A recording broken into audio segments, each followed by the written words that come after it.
Welcome to our InSync roundtables. We're glad you're here. As always, we're just going to take care of a little bit of housekeeping. We're going to ask that you mute your mic when necessary, so that there's no background noise. Please listen deeply so we can really understand what others are saying. And then, of course, we're all about yes and, just show that enthusiasm that I know some of you guys have. Move with intention. If you're like, hey, I want to use that suggestion, then run with it. Take that suggestion. And of course, we always ask that you be patient with technology because it's great when it works, but it doesn't always work. So today for our chat storm, I want to know, what's your favorite holiday tradition?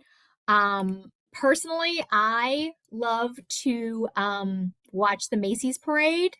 That's kind of my thing. I just get so excited when I see it. I don't know if other folks have some other traditions, whether it's, watching football. Like, as I will say, I'm very excited for the Ohio State-Michigan game this year because right now it's 1 versus 3. So that would be a really awesome game. And I like the rivalry because I have no dog in the fight, so I can just watch the game. Whereas, anyone who knows me, the UF FSU game, that's a little bit of that's a nail biter in my house. See, Roger's all about Easter. He's really like, forget about these holidays. I want to get to Easter. What other holiday traditions do people enjoy? Before we came on this call, the 4 of us were talking about turkey trots and things like that. Is it, what do you like to do? We want you to just open up the chat and get comfortable with it.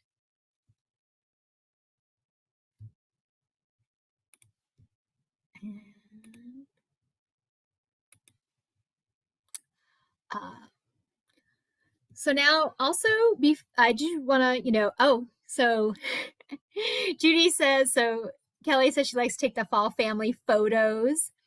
Oh, I should show up at Joanne's house making holiday cookies with the family. That's one of my things. Christmas stroll in decorated towns, definitely. Laura Crawford says she's very grinchy. So is my husband. I'm always like, yeah, I know. Bah humbug to you.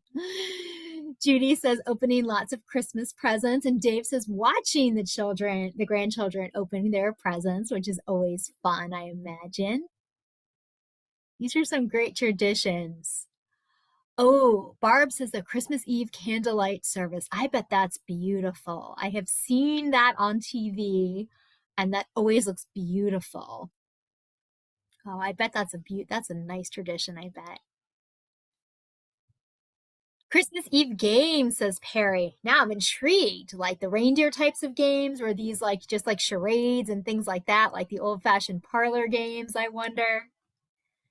I'm going to have to be interrogating Perry about this later because now I'm curious what Christmas Eve games are. Oh, Karen says Christmas Zoom calls with the family in New York and sister-in-law in Glasgow. How cool. Greg says reading How the Grinch Stole Christmas. I love that.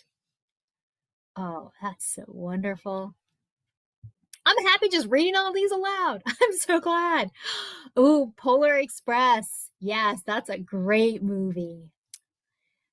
Watching It's a Wonderful Life. I do love at the end where he's running down the street and he's even like, Merry Christmas, bench. And he's like, Merry Christmas, me beautiful old savings and loan building. I love that. Sally and Greg say gathering around the table and voicing what everyone is thankful for, which is so important because that is the meaning of the holiday. Thanks for sharing all these wonderful traditions, guys. So now we're going to cover something today that I know you guys probably cover in your meetings, but I did ask Kelly Papish, to kind of give me some input. And how do you make the most of your medical visits? So let's get started. So the first thing she had said was that write down the 3 things that are bothering you the most. I know the nurse practitioner I used to work with, Terry McLean, would often say, when she was talking to a support group, it always bothered her when she would say, how are you doing today? And the person would say, fine. And then she was like, well, okay, then my work here is done. She's like, or should we have the appointment? Are you falling? Are you having a lot of off time? Fatigue, brain fog, apathy? What are the 3 things that are bothering you the most? Or maybe it's just 1 or 2, but it's just causing the most trouble, because if they don't know what's going on, then they can't treat it. And especially at the holidays, even good stress is still stress. And so people do tend to be a little bit worse at the holidays because of the holiday stress. Again, I always quote Terry. She always said that she saw the worst tremors the year the Bucks made it to the Super Bowl, because it was just like people were excited, but it's stressful in a way. Biggest thing is be honest. Your practitioner won't know what to do if he or she is not told. And so really, and again, Kelly had said this, and I said, I actually made a Pinocchio slide about this, but that the honesty is really a big deal, because people will be like, oh, it's fine, or it's not a big deal. And if it's a big deal and it's bothering you, and maybe it is treatable, let's try and treat it. She said also, you always want to bring an updated med list. And one thing she said that's really important is if you have a care partner, who's going to be speaking during this visit? She says sometimes the PWP can be overlooked if they are slow to speak up, but sometimes the care partner doesn't want to have the fight where, the PWP says everything is fine, and the care partner is like, everything is not fine, but I don't really want to fight with this person in the car on the way home. And, so it's kind of like, let's go to this appointment together and let's really discuss what's going on. Because, for example, maybe your apathy is not bothering you, but it's really bothering your partner. So that's something that needs to be addressed. What is going on? Let's give the full picture. She also talked about a daily or weekly journal is a great idea, because this way they can discern patterns. And I do know that there is a new app that you can wear that also helps with this. But what I usually say to people is this doesn't have to be something crazy. Even if you just take your calendar and put a D for dyskinesia, a T for tremor, an unhappy face if you had a bad day, a smiley face if you had a good day, just a little something so that you can then take your calendar. Because I do think it's a very on-the-spot question when your doctor says, well, what's going on with you? And you're like, what is going on with me? And at most, you'll think about the last week. Whereas maybe 2 months ago, you were falling, or you were having a lot of trouble sleeping, or you were having a lot of leg cramps. Let's talk about what's going on and kind of see what can be done, but not just something that happened 1 or 2 days ago. What is going on overall? And this is where the symptom tracker or some kind of a journal or something can really help jog your memory at the appointment. Okay, this is something I'm really big about, is samples. Perhaps you've heard about a new medication, and if it's new, then your doctor should have the samples for it if you would like to try it and see if it works for you. But more importantly, if you need assistance with medication, samples are a wonderful way to bridge the gap. I know my dad, and he never wanted to hear this from me because I'm just his daughter.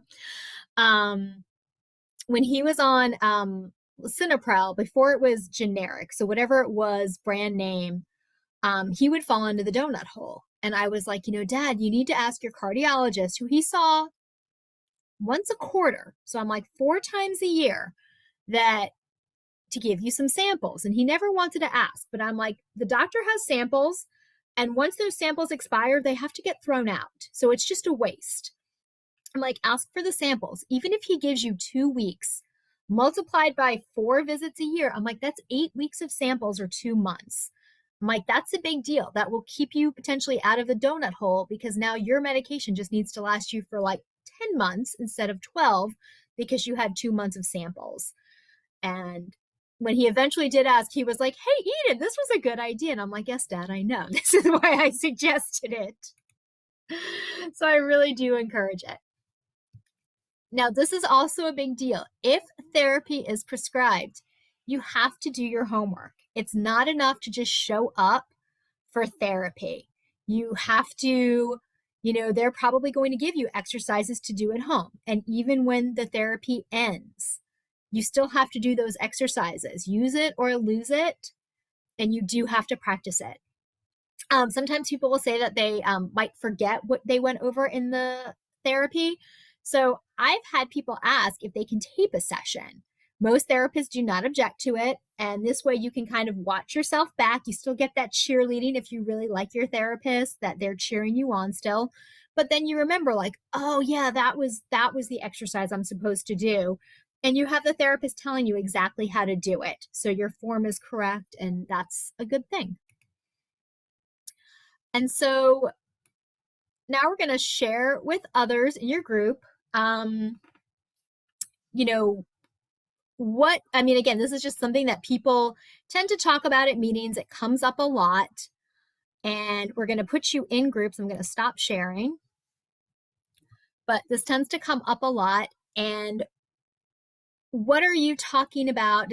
I'm assuming this gets covered a lot, but are there some tips or some tricks that you really found this helped a lot when we covered it in the support group, and that you had somebody talk about, or you found that is really good? So at the chat right now, yes, Die Hard is a Christmas movie, Judy. I appreciate Roger saying after 18 years, to be totally honest. And so, but yeah, asking for samples, this is really important. I too like donut holes, BJ, but not this way. So we're going to put you in your breakout groups. Kelly's going to take care of it, so you don't have to do anything. And again, I just encourage you to talk about how you've made the most of your appointments, or just other topics that you've had that have gone over very well, because I know in the past this has always been a popular topic in support groups. I'm going to turn it over to Kelly.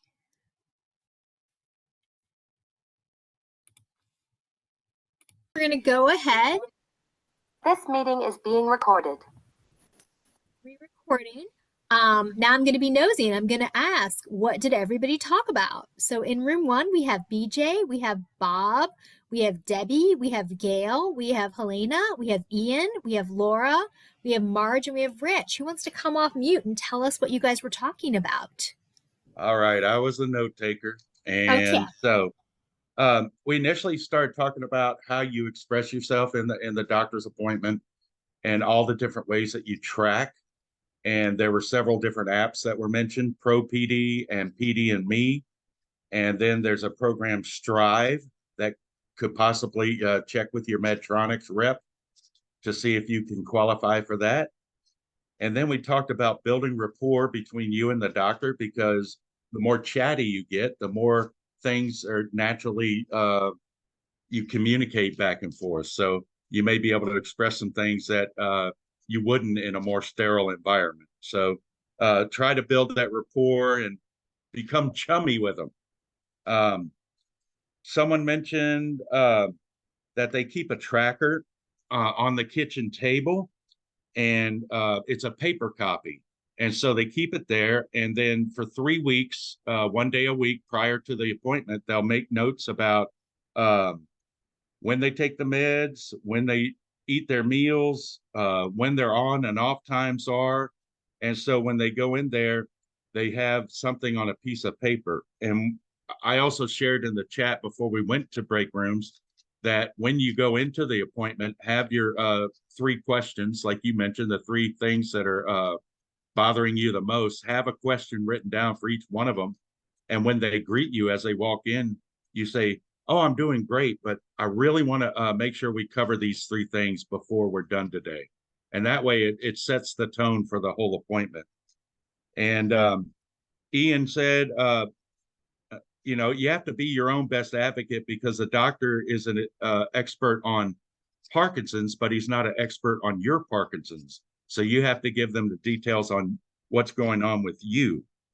Also talked about during a support group meeting, giving people notebooks, and then you can go over different topics, and people can make notes right then and there and bring it home with them from the support group. So they can start working on a journal and then hopefully continue it when they get home. And then Laura talked about her, she has a page that she made with a Parkinson's person on there and a different scale. And I told her to send it to you so you can send it out to everybody, because it's a wonderful, there it is right there. She's holding it up. And for people who can't really make notes and write and read their writing afterwards, it's a good way to keep track of their different symptoms in a visual manner that they can bring in. And she also has a cart of different representations behind her. And there's different ways to express, like there's a sloth for if you're feeling slow. There's one of those wooden statues that people use in drawing classes, and that's if you're feeling stiff. So it's a way to communicate different ways. She's going to grab it real quick. But I told her whenever we do the next all in, she has so many good ideas on talking about your symptoms and things like that. I think she would be a really good breakout session leader. So I'm going to put her name out there right now for that. And she calls it the symptomary, like instead of a dictionary, it's a symptomary. And Ian talked about how he does, he started out daily, but he does it a couple times a week. He does an article and then he does a song and he tries to sing, he says. And you can find him on Ian Robertson on Facebook page. And he also has something called Parkinson's, My Superpower. And then we started going off the rail a little bit. And we talked about using, if you have a university or college near you, use them as a connection. Because we've used LSU to help with our group, mass communication. So the students, they need service hours, they have projects, and so why not be what they do for free? You get it all for free. And so someone else said they've used the biomedical researchers and they come to their groups and it's all free of charge. That the grad programs, some physical therapy students need to have people for their different things. And in fact, after I leave here, I'm going to Franciscan University to volunteer.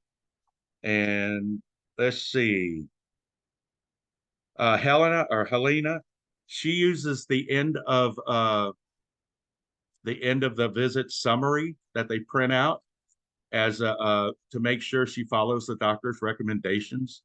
And let's see.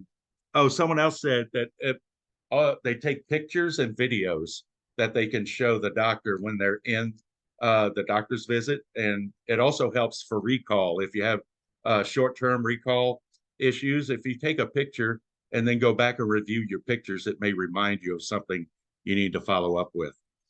And then we ended up with different things that people do to kind of keep themselves interactive and build neural pathways. And we used improv and painting and things like that. So we had a very, very good discussion and we connected very well. So that was a good group. Glad to hear it. Well, thanks. Seems like you guys covered a lot. And especially though, I do think it's important to have that rapport with your doctor so that also your doctor really does care about you because he's like, oh, I know this person and you're not just a name on a chart. So that's really important. Thanks for sharing. Now we're going to go to room 2. We've got Barb. We've got B. Cole. We've got David Cox. We've got Joanne. We've got Nasreen. We've got Nell. We've got Robert Packer. And we've got Roger. Who wants to come off mute and share with us? I think I got nominated. So we as well had a lot of different topics going on. We talked about DBS. Nazrin was in there talking about her being the patient advocate, and she doesn't represent any companies, so that's good to have her on your side of what's best for you as the patient. We talked about how to get guest speakers and different ways that the different groups handle that, whether it's let's see, we had some different ideas. So we have people in the group suggest speakers, and somebody has they work at a university, I think it's Nazrin, that They have different speakers that represent and come there every single month. We talked about were we meeting in person or virtually or in hybrids. Sounds like a little of each of those is still happening, and the merits of all of them really. We talked about dividing into groups with people with Parkinson's and care partners, and some of the topics and some of the challenges of each of those group. We talked about a lot about feedback from our group, and if you don't get feedback from your group, you don't know if your meeting needs or how people are benefiting from your group. So just to be open and work on getting feedback so that you can better address your group and what the needs are. Let's see. We talked about plans for the end of the year, and were we having parties, or some people were, sounded like everybody was having a social type party at the end of the year, mostly just, for fun and not really meeting for a speaker or anything, just to have fun. And we talked about thankfulness and things we could do in our November meeting, and for care partner appreciation, just different ideas. Obviously being appreciative is huge, and anyone who's appreciated will do more than that, and then is what is asked of them. Oh, we talked about how do we advertise in our groups. We've had some people suggest like doctor's office postcards, the local press, and places like that to get the word out more.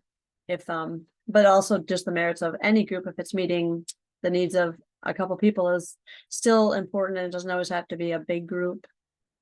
I think that's about it. Well, we also talked about snacks, and we all agreed that it's important to have snacks at your meeting. It is important to have snacks at your meeting. Right. Does anybody else in our group have any additions? I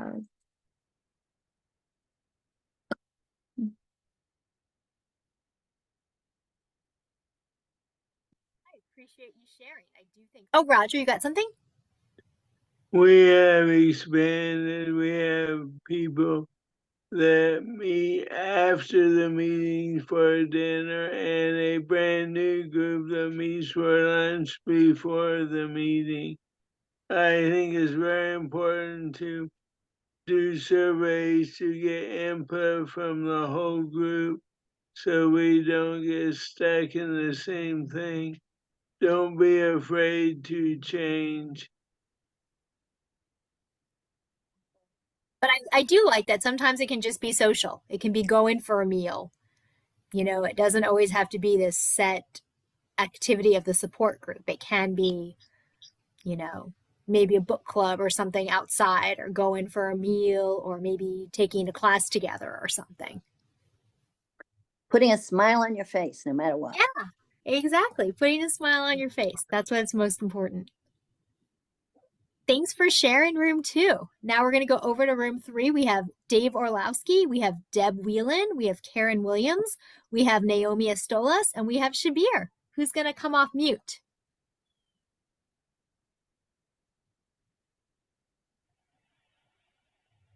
Oh, don't make me sure. think. I took Okay. a couple notes, and then my group could help.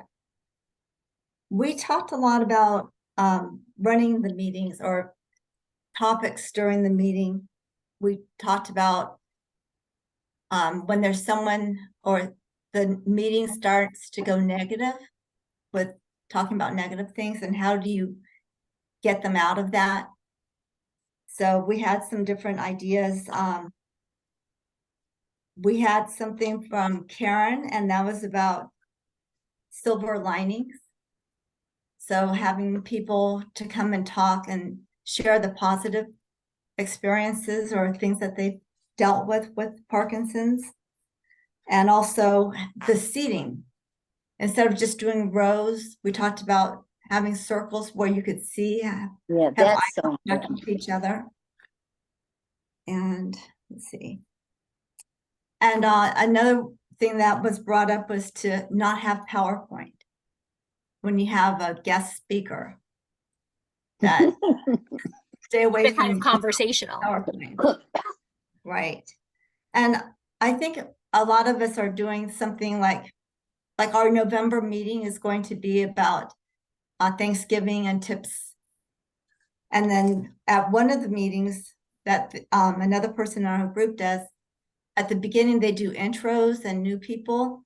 And then they also do a couple minutes on, do you have any new tips or tricks to share? So they have a tip and trick kind of built in their schedule. Shabir, One I see of you've got your hand up. Oh, sorry. I see he's Are got you his hand done, up. Naomi? Go ahead, finish it.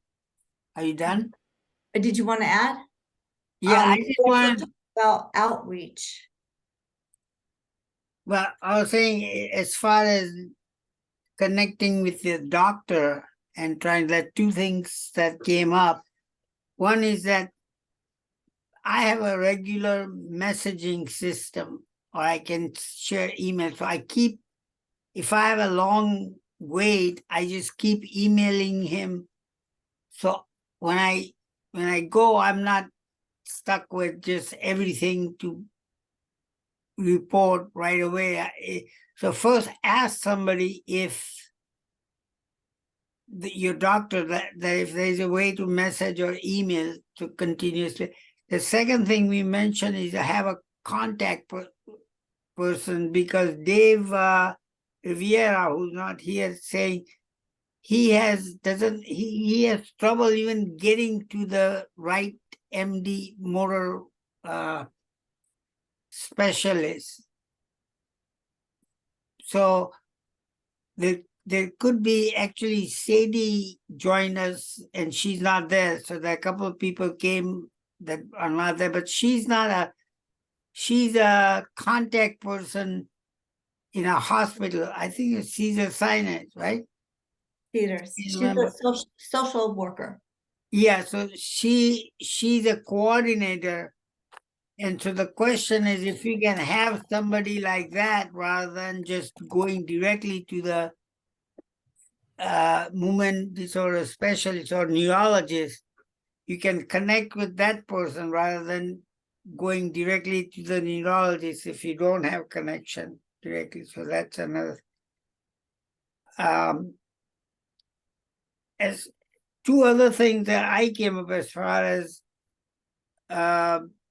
meeting is concerned, support group, that is, have a jumpstart package. So that when somebody new comes up and you have a package to give out that they can use right away rather than, because it's a lot of, you can get overwhelmed with a lot of information when you first start out. And so if you have minimum amount of information that is needed, it's easier to give that out rather than just dumping different people saying all kinds of webinar and website and just too many things. So that was one thing. And having a mentorship.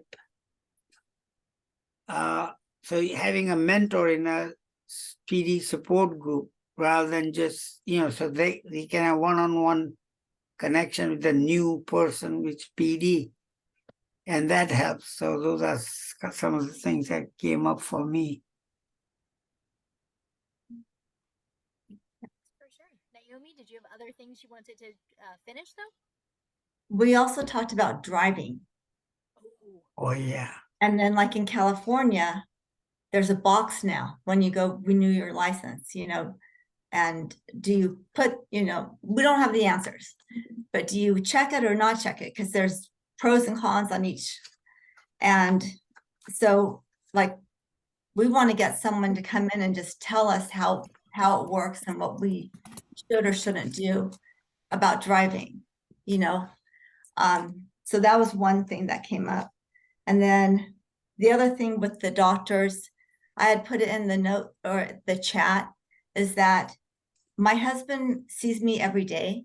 So if I ask him, do you see any changes? I'm preparing for my appointment. He'll say no, because he's blind to it. So I'll ask my college-age daughter, who doesn't see me every day, and a good friend that I know they'll be honest with me to share anything that they see before going to the doctor and prioritizing, the main things to talk about. I also put something in the chat for Twitchy Woman. So they have a lot of good programs, and they also have a mentor program for any women. I think that's it. Is there anything else that I missed? Anything else for group 3?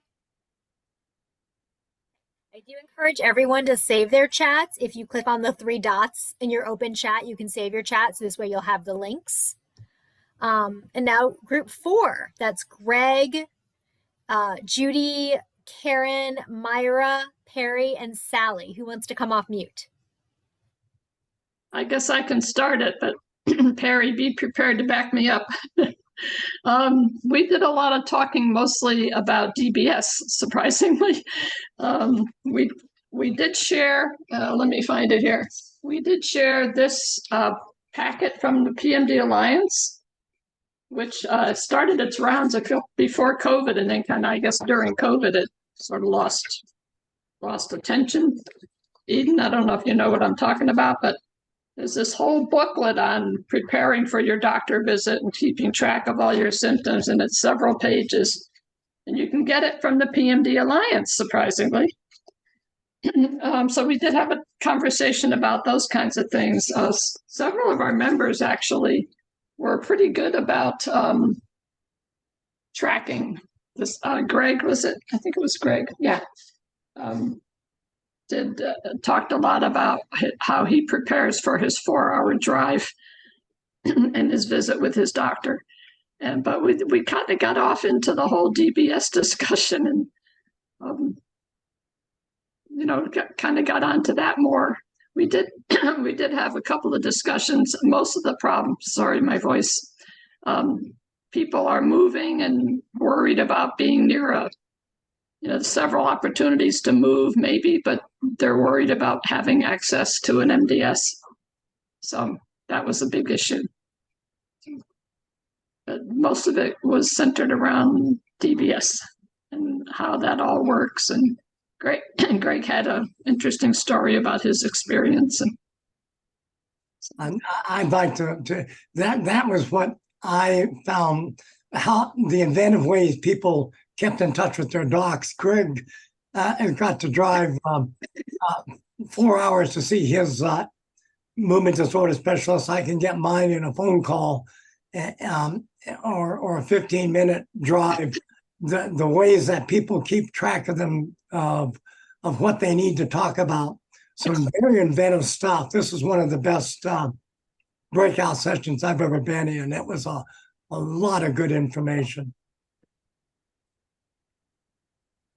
Definitely. Greg, you should comment. You've got a lot to share. Is he still here, or did he have to leave? He's here. I can see him on my screen. Yeah, I'm still here. Well, I think what really came out of this meeting is that the care that we get is only as good as the support system or the network of doctors that we have to deal with. And unfortunately, I chose to have DBS surgery this year, but the neurologist that I worked with and the neurosurgeon both quit the hospital 3 weeks after I had my surgery. But they screwed up. Yeah, well, that's a whole nother issue. But Where'd they go? I don't know where they went. I don't care in a big way, but anyways, I think that to me the most important factor, we talked about Dr. Lori Mischel, I think is her last name. Mishley, she has a pro deal, and I know Strive has got a wearable that works now. But the important thing that I took from our meeting is that everybody has to figure out what makes sense for their Parkinson's, for their relationship with their doctor, good or bad, up or down, close or far. Everybody's a little bit different. And so in order to get the most out of the lives that we live, we need to take the appropriate measures and measure from time to time how we're doing with various symptoms and measure how that impacts us socially. Because to me, those are the two major things that dictate a person's journey with Parkinson's is number one, do they exercise and do they work at their Parkinson's? And number two, do they socialize and stay involved with the world around us?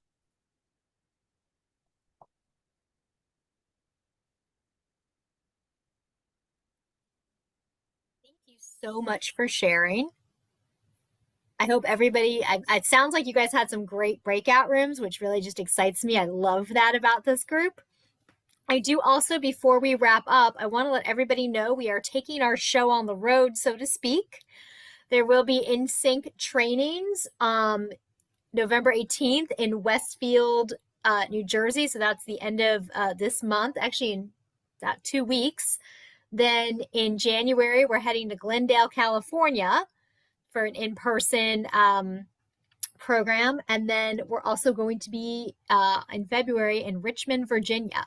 So I do just want to let people know. And then lastly, in June, we're going to be in Savannah, Georgia. So we'd love to see everybody. We are going to be, like I said, taking our show on the road, just training support group leaders, also doing some succession planning. So if anybody has any questions, feel free to reach out to me. But we really hope that you guys can, if it's close to you, come to these in-person programs. I hope you aren't saving Phoenix for August. No, we've heard about Phoenix in August, over 110. Do you know when you're going to be in California, in Glendale? January 24th. Okay, is it possible to send some kind of a notice to all of us? You know, I am here in Los Angeles, and I like to come in and join you guys if it time allows, and if it's, you know, in a way that I can make myself free from clinic. Would you be able to share it with me? Maybe I can announce it with some of my support group, and maybe some of the people wanted to share, to come as well too. What I will do is I will go ahead when I send the video of this program tomorrow. I will attach the flyers that I have for Westfield coming up and Glendale. And as I get them, that is what I will continue to do as we get closer to the other programs and I have flyers for them. Thank you. That's awesome. Thank you for the suggestion. I appreciate it. And everybody have a wonderful day and have a wonderful holiday. And thank you so much for being awesome support group leaders. We so appreciate it. Thank you. We're thankful for you. Thank you. Bye, everyone. Bye-bye.